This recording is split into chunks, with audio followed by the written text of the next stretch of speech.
And welcome to Penn Vicarage on this Thursday morning. Great to see you. Hope you are cheerful and well, and thank you for joining us as we continue our adventure through the book of the prophet Isaiah. And friends, we are in chapter 9 today. And as I'm going through this, if you think you've heard these readings before at the carol service or that sort of thing, Christmas, you'd be right. Anyway, Isaiah chapter 9, here goes. But there will be no gloom for those who are in anguish. In the former time he brought into contempt the land of Zebulun and the land of Naphtali, but in the latter day he will make glorious the way of the sea, the land beyond the Jordan, Galilee of the nations. The people who walked in darkness have seen a great light. Those who lived in a land of deep darkness, on them light has shined. You have multiplied the nation, you have increased its joy. They rejoice before you as with joy at the harvest, as people exult when dividing plunder. For the yoke of their burden and the bar across their shoulders, the rod of their oppressor, you are broken as on the day of Midian. For all the boots of the trampling warriors and all the garments rolled in blood shall be burned as fuel for the fire. For a child has been born to us, a son given to us. Authority rests on his shoulders, and he is named Wonderful Counselor, Mighty God, Everlasting Father, Prince of Peace. His authority shall grow continually. There shall be endless peace for the throne of David and his kingdom. He will establish and uphold it with justice and with righteousness from this time onward and forevermore. The zeal of the Lord of hosts will do this. The Lord sent out a word against Jacob, and it fell on Israel, and all the people knew it, Ephraim and the inhabitants of Samaria.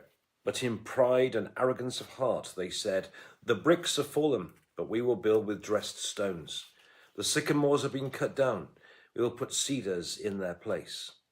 So the Lord raised adversaries against them and stirred up their enemies, the Arameans on the east and the Philistines on the west, and they devoured Israel with open mouth. For all this, his anger is not turned away. His hand is stretched out still. The people did not turn to him who struck them or seek the Lord of hosts. So the Lord cut off from Israel head and tail, palm branch and reed in one day. Elders and dignitaries are the head, and prophets who teach lies are the tail. For those who led his people led them astray, and those who were led by them were left in confusion. This is why the Lord did not have pity on their young people or compassion on their orphans and widows. For everyone was godless and an evildoer, and every mouth spoke folly. For all this his anger is not turned away, his hand is stretched out still. For wickedness burned like a fire, consuming briars and thorns. It kindled the thickets of the forest, and they swirled upward in a column of smoke. Through the wrath of the Lord of hosts the land was burned, and the people became like fuel for the fire. No one spared another. They gorged on the right, but still were hungry. They devoured on the left, and were still not satisfied. They devoured the flesh of their own kindred. Manasseh devoured Ephraim, and Ephraim devoured Manasseh. Together they were against Judah. For all this, his anger is not turned away. His hand is stretched out still. And this is the word of the Lord. Thanks be to God. Okay, right, just to remind you of the kind of overall context. Back in the days of King David and Solomon, the people of Israel have been one kingdom. And after the death of Solomon, the kingdom got split into the northern kingdom and the southern kingdom. And the northern kingdom had Ephraim and Manasseh in it, and Zebulun and Naphtali in it as well. So then the northern kingdom, and that became known as Israel or Samaria, and the southern kingdom became known as Judah, and with Jerusalem at the capital. So you had the Jews in the south, and had the Samaritans in the north, and that's when they started hating each other. Several hundred years before, best part 1,000 years before the birth of Jesus. That's where you had the northern kingdom, which was otherwise known as the Samaritans, with Ephraim, Manasseh, Naphtali, and Zebulun in it, and a couple of others as well. And you had the southern kingdom too, very different. And generally speaking, the trajectory for both was downhill. Both kingdoms, north and south, became increasingly rotten.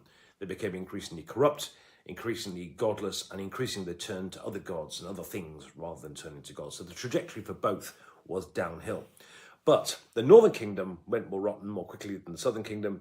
And as a result, scroll on to the time of the prophet Isaiah, which we're doing now, in yesterday's chapter, you had Isaiah prophesying that the northern kingdom are about to be plundered by the Assyrians in the north. They've turned their back on God, and they've done it their own way, and they're about to get plundered. And today's chapter really kind of picks up from that. And I want to pick it up in because it said chapter 8 yesterday, or last time's chapter, ends with the fact that it talks about gloom and thick darkness. Now, so the northern kingdom is about to be taken over by the Assyrians. They're about to be plundered and thrust into thick darkness. That's kind of where chapter 8 ends. But chapter 9 is rather different, and it's in two sections. There's 1 to 7, and there's 8 to the end. If you don't mind, I'm going to do it kind of in reverse, because I'm going to do 8 to the end first. 8 to the end, God speaks to Judah, and he says, the northern kingdom, the Samaritans, are about to be taken over, and learn lessons from that. And he basically talk, and as you read, I haven't quite spotted this before, so I read it just now actually, the kind of the pain of God. We tend to think of the wrath of God and so on, but actually you can read into this quite a lot of pain, almost like I wanted them, but they kept turning on each other, and try as I might, I did everything I possibly could to discipline these people and try and get them right. I corrected them and tried, but they kept devouring each other. And in the end, you get this bit in verse 21, Manasseh devoured Ephraim, and Ephraim Manasseh. And those two, remember, originally their forefathers, so to speak, have both been the two sons of Joseph years ago. And you've got the northern kingdom essentially divided upon itself. As a result, it's weak, it's godless, it's utter chaos, and it gets taken over by the Assyrians. And so that's what's about to happen to the northern kingdom. And God is saying to the southern kingdom, here, learn the lessons from this. Then I want to do the first bit, because the first 7, of course, the first 7 verses are verses you've almost certainly heard before. If you've attended any carol services in your time, you'll have heard it here. And it's quite interesting because he talks about there's going to be good times to come. I mean, clearly the northern kingdom is about to be taken over. Bad times are about to come. But there's a big promise in verses 1 to 7 of better times to come. And it's quite interesting, isn't it? Because if you go through it, firstly, look, where does it happen? You've got Zebulun and Naphtali. That happens. That's the northern kingdom. You go through it. You have light, darkness. The people who walked in darkness have seen a great light. There's darkness, but light is to come. And there's going to be great rejoicing. There's going to be rejoicing a bit like joy at the harvest. If back in the days before the days of Social Security or whatever it is. A harvest coming in was a life and death matter, would have been a soul and a great rejoicing. You just want the joy at the harvest. Talks about this being the yoke will be broken from you, and the Assyrians were known as people who put heavy burdens on people, and he's saying here this yoke is going to be broken. And there's going to be peace. Yeah, the boots of the trampling warriors, the garments of blood are all going to be fuel for the fire. No, the weapons of war are going to be broken, and there's going to be times of great peace. And what is more, God is going to come, and a child is born, and to us a son is given. And he's going to be called Wonderful Counselor, Mighty God, Everlasting Father, and Prince of Peace. So you have bad times are coming. Clearly, there's darkness on its way. But there's a massive promise here of good times to come. And it's been very, very clear over the years that is talking about the Messiah, some great person who God is going to bring. And of course, which is why you hear about it at the carol service, because you hear about the birth of Jesus, who is the Messiah.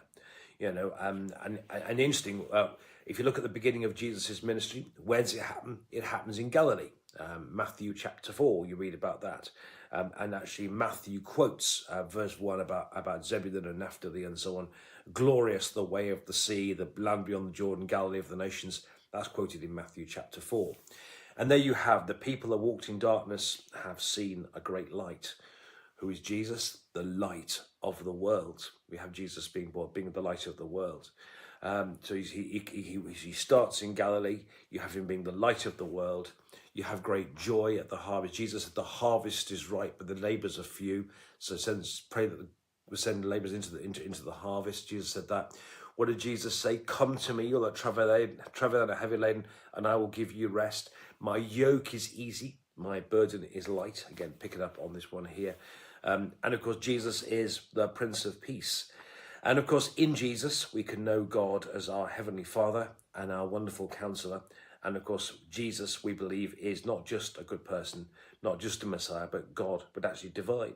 So you see this all in here as well. And it's a kingdom which comes forever. And notice here, the zeal of the Lord of hosts will do this. This isn't an act of humanity. This isn't people pulling them up by the bootstraps. This is an act of God. God is going to intervene and do this. So in this chapter, you have the fact that the northern kingdom is about to be taken in, is about to be plundered by the Assyrians. There's a warning here. The southern kingdom are warned. Look what these people have done, and do better yourselves, because they've turned on themselves, northern kingdom, and they're about to get plundered. And so in the second half, you've got God saying to the southern kingdom, look, learn lessons from this. The northern kingdom, however, are told they're about to go into plunder into thick darkness, but there's a promise here, years to come, of much better things to come. The people that walked in darkness have seen a great light. Great things are going to come. God is going to send his Messiah. Where's he going to come from? He's going to come from Galilee, and he's going to begin his ministry at Galilee. Zebulun, Naphtali, Galilee of the nations. That's why he starts in Galilee. Notice also, of course, this is the land of the Samaritans. And Jesus talked a lot about the Samaritans and did some good things. Lots of references to the Samaritans. You've got darkness becoming light. The people that walked in darkness have seen a great light. Jesus, the light of the world, a light that shines in the darkness and nothing can quench. You've got great joy. Jesus telling his disciples to send out praying God to send out laborers into the harvest. You've got easy yokes in Jesus. You've got Jesus, the Prince of Peace. You've got Jesus, the divine Messiah, being sent to save us. But all this being an act of God, the zeal of the Lord of hosts, because God so loved the world that he gave his only son for you and for me. So tough times were about to come to the northern kingdom, but better times were to come. And they come with the Messiah. They come with Jesus. And it's he that we worship today. Friends, I hope that makes sense. Have a look at today's chapter. If you want to look at it again, if you want to look at Matthew, the early chapters of Matthew chapters 1, 2, 3, and 4, and see the references coming through. Think Carol series, think Coming of the Messiah, think Jesus, think of our Saviour, think of our God, and have a lovely day. God bless you. Amen.